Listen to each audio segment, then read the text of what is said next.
And hello again, and here we are back in my garage on the 1st of January. So I've not been in here very much in the last few weeks due to Christmas and so on, and also because I've been working on some much needed maintenance on the house. Most of that's now done, so I can get back to the important stuff of working on the bikes. So since last video I've not done anything on the Guzzi, not done anything on the 1170, and when it comes to the Mark II behind me, well, most of that work is going to be on the engine, which is something I'm not doing. However, I did say a while ago that while I'm waiting for the engine to be done, I can slowly buy all the missing parts I need to get this thing finished quite quickly once the engine is back in the frame. So to that end, I've had a few purchases that arrived in the last few weeks, which I'll quickly go through now, before we move on to talk about what's been going on in the last year and what we've got planned for the new year. So anyway, here I've got quite a few boxes for the Mark II, and what I've got first of all is, all the way from Japan, a rear lamp, a rear headlamp. The correct version, it's actually a replica, but it's bloody damn close. So that'll go straight on the bike, no problem at all, and that came via Z-Power, of course. I've also got, let me see here, a new throttle, that's ready to go. I've also got a very nice Oberon slave cylinder, the same as I've got on the 1170, since this bike's also going to have a conversion to hydraulic clutch, so I need one of them. So that's all been bought. What else is in here? Oh, a horn, can't argue that, need a horn. Also we've got a rectifier, new rectifier. I've actually got one down here, but I've no idea what state it's in, so it's worth, you know, just buying a new one. They're about £70 to £80 I think, so you may as well buy a new one. So that's fine. What else is in here? Oh yes, in here we have another thing I don't have. There's been a side stand. So in fact that's not a side stand, that's something else. But yeah, I've got a side stand that came off a ZRX 750. They go straight on, but they're a little bit nicer than the original Mark II version. So I've got that. I've also got here, boring, but I've got this, a piece of stainless steel tubing, and on it's got 2.5-inch stainless steel exhaust Elkovit for the Mark II. Now this is an offcut from the tubing I had to modify the 4-inch-1 collector on the 1170. Now the 1170 needed modifying, of course, because the exhaust system's made for a standard bike, and with the much wider back end, wider swing arm, wider back wheel, it obviously needed work before it would fit. So we had to extend the 4-inch-1 collector by about 2 inches and then bend it back up again, and that's why I had this tube. When I also did that, of course, I also altered the angle of the silencer on the 1170, turned it right up a lot, make it look a lot better. And that's really all I could do, because this exhaust system here on the 1170 is black, it's ceramic coated, and therefore I couldn't really do much with it before I damaged that very expensive ceramic coating. I did want to shorten the silencer a bit, but I couldn't do that, as I say, because it would ruin the finish. However, I've decided to buy a similar system for the Mark II here, but this time it'll be in polished stainless steel. And one reason for that is because I think it'll just look better, but also because being polished stainless steel, it means I can do a lot more to it without worrying about damaging any kind of finish. In stainless steel you can, you know, cut it, weld it, repolish it, it'll look fine. So I've got this because I know I'm going to have to extend the 4-inch-1 collector again to clear the wider than standard back end. But I'm also going to modify the silencer a lot as well. Not sure exactly how much I want to modify it, but at some point, you know, when the engine's in the frame, we can organise it and set things up and cut up that silencer just how I want it. I'm not have to worry about, you know, ruining a finish. Anyway, so that's why I've got that. Not bought an exhaust system yet, there's no rush for that. I mean, the engine's got to be done first. So yeah, but I will be buying one in the next few months. What else have we got? Oh yes, what I've also got here is a second-hand part that arrived over Christmas in this box here. And in here, all wrapped up. Again, this is another part from D&K. I have been buying a lot of stuff from them recently. And in here, we have a starter motor, because I don't have one for the engine in the Mark II. However, this is not a starter motor for a Kawasaki, oh no. This is a starter motor from a Honda CB900F, of all things. And I've got it because It's a direct fit for a Kawasaki. It fits exactly the same, but unlike the original Kawasaki starter motor, this is more powerful. This is a 0.8 kilowatts, get it right, yeah, kilowatts, whereas the original one is only 0.6. So this is about a third more powerful than the original ones. That's why I've got it. I've since actually found out that the later Kawasaki's, the Z1000J and the GP-Z1100s, also use this same starter motor, slightly more powerful. I need that because obviously the engine's going to be slightly high compression standard, and also it's going to be 400cc rather than 1000cc, so it needs a bit more oomph to get it to turn over. So that's why I've got that. That'll be going off to Les at some point when he's building up the engine, so that's fine. Yeah, so those are the things I've been buying. None of them are quite expensive. I mean, that was about £60 I think, the starter motor. The small bits and bobs, £10 here and £15 there. The Oberon Slave, it's the most expensive part. That's about £99 I think, about £101 including postage. So yeah, I've got it on that bike. I've also got one on my Norley. So yeah, really well made, really like them. So yeah, we'll go for that again. Right, so that's what's been going on in the last few weeks, i.e. not very much. But this time of year is always a good time to review. Let me move that out of the way. Review the year gone by, and also look forward and make plans for the new year. So that's what we'll do now. So my goals for 2021 were to finish 1170, get it up and running, and also finish my Moto Guzzi. As you can see, that's a big failure. Neither of them are finished, so I'll call that a failure. That said, both of them aren't that far off. I'm still waiting for the paintwork to come back from Mark the painter. Hopefully that'll be done sometime in January. I know he's already started it, so it shouldn't be too long now. And the Guzzi just needs, hopefully, fingers crossed, a bit more work on the wiring before it should fire up.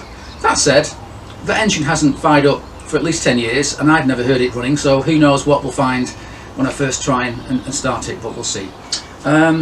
So my plans for this year, 2022, are of course to finish these two, and I'd like to get them both running, if not finished, by the end of this month, by the end of January, when it's my birthday, so that would be nice.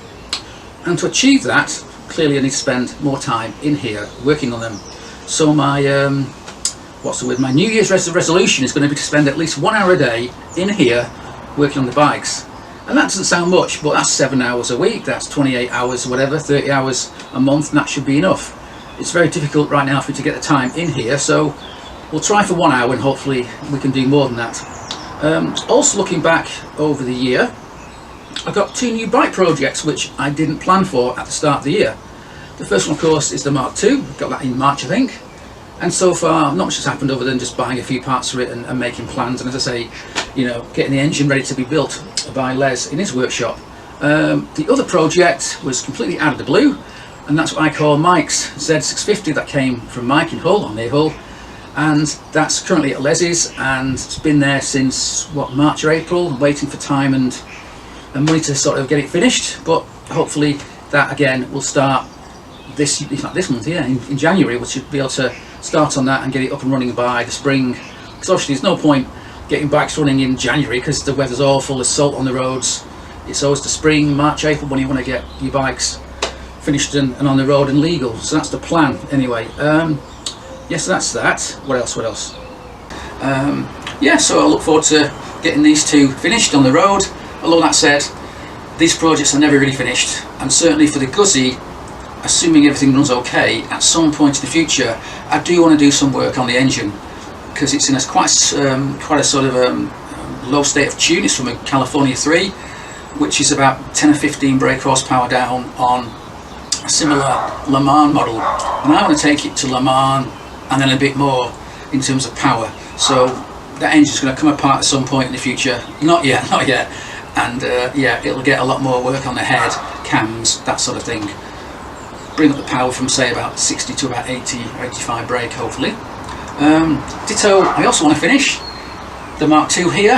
That should, in theory, fingers crossed, be a lot more straightforward than the 1170 was, because it's a standardish frame. All the work's been done already on the back end. Engine work's being done by Les. He's doing a complete rebuild on that big bore 400cc motor.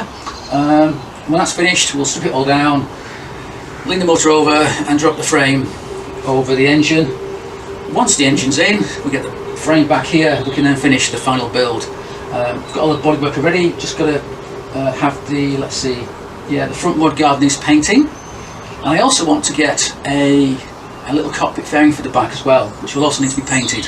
And having looked everywhere from it, I've hopefully found the ideal candidate. It's in Japan. Got to buy it from Japan at some point, and it takes I think it's about £30 just for the shipping from Japan, but so be it, so be it. So that'll have to be bought, and also of course we've got to make all the brackets to mount it. In fact, when I bought the rear lamp, I also tried to buy a front headlamp as well, but it was out of stock, so I've got to wait for that. What else is going to happen? So overall, it shouldn't be that difficult. This project shouldn't, in theory, be that difficult. It will, however, be quite expensive because I'm going to replace the wheels and the shocks with something a lot more expensive. Not sure about shocks yet. They might end up being Öhlins or maybe Nitrons, or who knows, something decent anyway. And the wheels will be replaced probably by either BST Carbon or possibly Dymags, UK-based Dymags. Last time I checked, Dymag weren't making any carbon wheels anymore for bikes because they're in the middle of a factory move and reorganisation, expansion and so on. I think that was last summer when I last checked, so hopefully perhaps they'll be bringing out some new designs quite soon. And they're quite expensive, they're like £2,500, so you know, you think, is it really worthwhile spending that amount of money on a pair of wheels for this whole thing? But who knows, who knows. I might just go for something like some nice wheels from a ZRX, let's see, get this right, ZX6R or ZZR14, something like that. But I would like to fit something a bit cool, you know, a bit aftermarket and hopefully British. That would be nice. Yeah, so that should be quite a simple-ish, oh, well, simple-ish, I say that, a simple-ish project, but we'll see, we'll see. Ditto the standard-ish Kawasaki Z650, which came from Mike in Hull. That's at Leslie's now, just waiting for some time to work on it. It needs its exhaust studs, got a broken exhaust stud, that all needs sorting out, and then check through the engine, put the engine back in the frame, and then, you know, clean it all up and get it up and running. That's another project for this year. What else? Oh, that's it really. Oh, I have also, of course, got my Ducati MHR, which I was working on before COVID. That's still sitting in my living room. It's all the work's done on it now. You could just like, I could probably fire it up in the living room if I was brave enough to, but I think my neighbours wouldn't appreciate that. So it's just sitting there waiting for space to move it. Basically, there's no space for it in the conservatory. That's got 4 bikes in it now. No space in here, so it's just going to stay where it is for the time being. But yeah, pretty much all the work on that's now finished. It's got new tyres, all the brakes, the master cylinders have been rebuilt.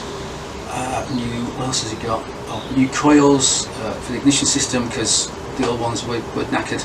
And I've gone through it and everything seems to work. I just haven't turned it over yet because it's kickstart only. I can't really try and kickstart it in the middle of my living room because it is bloody loud, and I think my dog wouldn't appreciate it anyway. He doesn't like loud noises, so I think the house would shake if I tried to fire up that engine inside my house at the moment. So that'll have to wait. Yeah, so that's it really. I've got, as I say, this year, finished the Guzzi, finished 1170, finished the Mark II, finished the Z650 from Mike, and what I might have to do actually sell 1 or 2 bikes because I've got no more room basically. I can't do any more projects because I've got no more room. And the most obvious bike to sell, and quite a valuable one, is my 888, my Ducati 888. I've not ridden it for a while. It's quite comfortable. It's quite a sort of it's a bike with a very narrow window that you can ride it. You can't use it for touring. You can't really use it around town. It's not very comfortable. You can't carry anything on it, but it's bloody good fun for an hour or two out on open road. And yeah, I've got other bikes for that, so it might have to go, and that'll give me space to move out my MHR and keep it in the back of the house in the conservatory, but we'll see. I'm in no rush, for that. Right, what else? And so, as I say, by the end of January, my goal is to get these 2 bikes up and running, if not quite finished yet. And one reason for that is because the end of January is when I've got quite a significant birthday, one that ends in a 0, so it'd be quite nice to get these 2 up and running by then. God knows when the Mark II will be finished, but hopefully sometime in 2022. Right then, yeah, so that's the situation in my workshop. So later on today, I'm going to pop over to see Jeff. I've not seen him for quite a while, and we'll catch up on what he's been up to, and hopefully look forward and see what he wants to do in 2022. So that's it for now, and we'll come back when I'm at Jeff's.